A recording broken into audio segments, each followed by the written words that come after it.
Come as you are, as you were. Yes, I want you to be. There's a friend. There's a friend. There's an old enemy. Hi, everybody! Hi, Dean! How are you today? Say hi to the kids, Dean! Hi, kids! I'm at the co-op. We are at the co-op. Today, we are gonna randomly pick 5 tanks, and I'm gonna ask Dean how to breed those fish in those tanks. Are you up for the challenge? Those fish, oh sure. Except for those. What's those? I have no idea.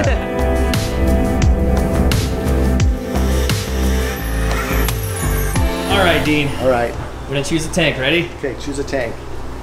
That tank right there. This one? Yep. These little guys. Are these the pork chop ones or just the regular ones? Those are actually just the regular ones. You know, the pork chop ones are a little bit smaller. To 2 tanks to your left.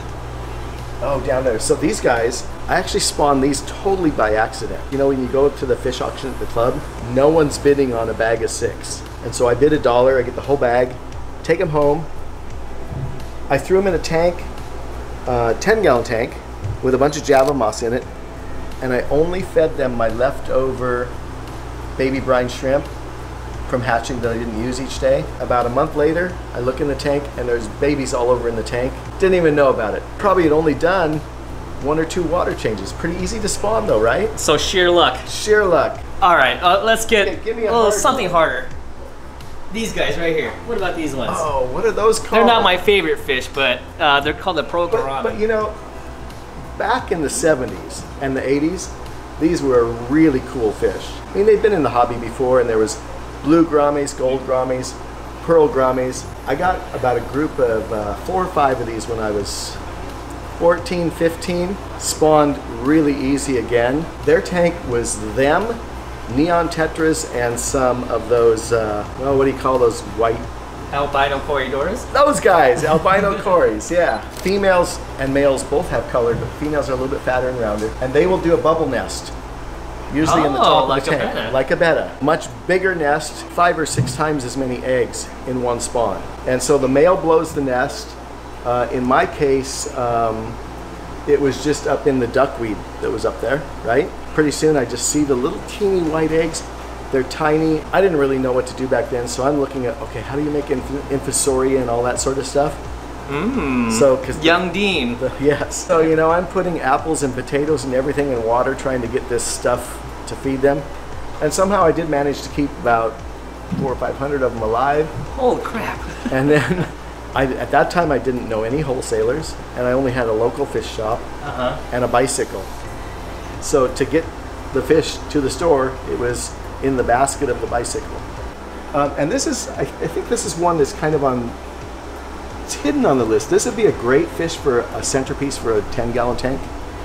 Corey has that video. Corey has that. Yeah. Was it with this fish? He always says. Yeah. That's like his number 1. Because look at, they're graceful. Yep. You don't see them picking on the other fish. They're not like the opaline gouramis. Right. Those are a lot anything. more. Those are a lot more aggressive. All right. So. Okay, we need another tank. Let's walk. Okay. So these are the pork chop ones we were talking about. They're a little bit those are smaller, pork chop. a little bit smaller, brighter. but it was those are deeper body a little bit. That's more of a ribeye. No, that's a little bit too easy. How about some apistos? Okay. So I'll let you pick this one. Orange 5 Super Red. These episodes, because these ones really are cool. Egg is easy. These are double red. They come in a lot of different varieties. We also have the, what do we call these? The fire red ones. I was just talking to Robert earlier today about this. It seems like the fire red has not been fixed as a strain yet, because we're still getting a lot of color variations. Where this one is more fixed, a lot prettier, a lot of blue. Spawning colors, the females will get that really yellow and black pectoral fins, and the male gets really intense. And they're pretty good parents.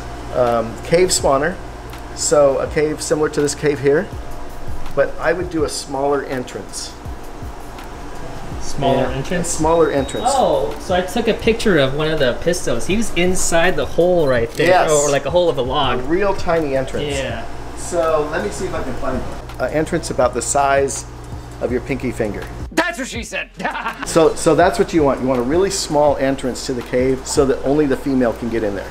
And she will protect the eggs, and then when the fry hatch, she'll bring them out, and usually at that point the male will take over care or help with care. Moving on to another one. Oh, you're already looking at the guppies? Are you trying to take the easy way out here? Guppies are easy. These are some of the coolest guppies. You know, these are really, really cool guppies. I don't even know, they just call them fancy guppies here, but yeah, you breed some guppies here for us, don't I you? do. Let's take a look at those. Mine are these guys, the platinum cobra firetail. These are some of the sexiest Some of those, yeah. guppies And in the store. the reason that I chose these, and I only do have one type of guppy in the fish room right now, is because red and the tails are super wide. Dorsal fins on the males are really long, and the females, look how fat she is. She's gonna pop. She's gonna pop. All right, let's do one more. Okay. You pick this time.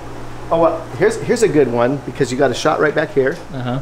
This is one I'm currently doing right now. Back into the pistol tank It's the L333 Yellow King Tiger Pleco.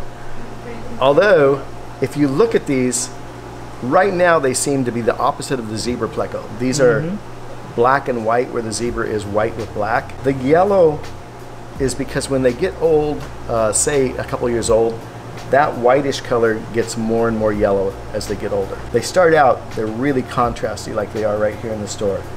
And these are a pleco cave spawner. It takes about 2.5 years to grow them up to adult size where they're going to be spawning. And you're going to get pleco caves. You got to get a cave where the male can get in there and trap the female in there and hold her. So his pectoral fins have to be able to go out and hold in that cave. And what degrees do you keep these guys at? And what's like for breeding? My breeders are at 82 degrees. For raising, I start them at 84 and then drop them to 82, and then before they come to the store, I drop it down to 80, because most of the store tanks are around 78, 80 degrees. Yeah. And I want to make it easy transition for the fish when I bring them into the store. You got to be willing to wait, and a lot of people want the instant gratification these days, where, you know, I don't want to wait for these to spawn. Well, if you don't want to wait for them for spawn, go get some guppies. Go get some guppies. Right, exactly. All right, so Dean came in for a specific reason today. Can we go over that reason, or is it a surprise? No, I think we can reveal it. Go over. We can talk about it. So it's going to be the next, maybe the next breeding project, and it involves these Betta Macrostomas, and they are amazing. This is a male over here. Amazing color. They're a mouth brooder, where the female, after the embrace, will pick the eggs up and pass them to the male. He's going to hold them for about 20-30 days, and then spit them out when they're fry or free swimming. Pretty good size fry, so they can take baby brine shrimp right from the get-go. So hopefully, low pH, it looks like a lot of tannins. Yeah, a lot of leaf litter, low pH. I'm actually going to use some of those cocos. Oh, the Brazil nut. The Brazil nut husks. Okay. Yeah. I haven't decided if I'm going to put any dither fish in with them or not. I think I'm going to start without, and then maybe if I need to. Have you ever done wild bettas before? I've done Betta rubras in the wild. So you have. But not these. These have always evaded me to even get a pair. So now there's a pair right here. Yeah, I've made them pretty popular, especially these two. These are awesome fish. Look, it says, "Hold for Dean." He's ready. He's ready.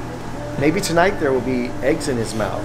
Knowing you, yeah. Yeah. Well, I want to thank you, Dean, for being part of another video. Oh, you're and welcome. I'm pretty sure that people miss you. Yeah, I'm sure they do.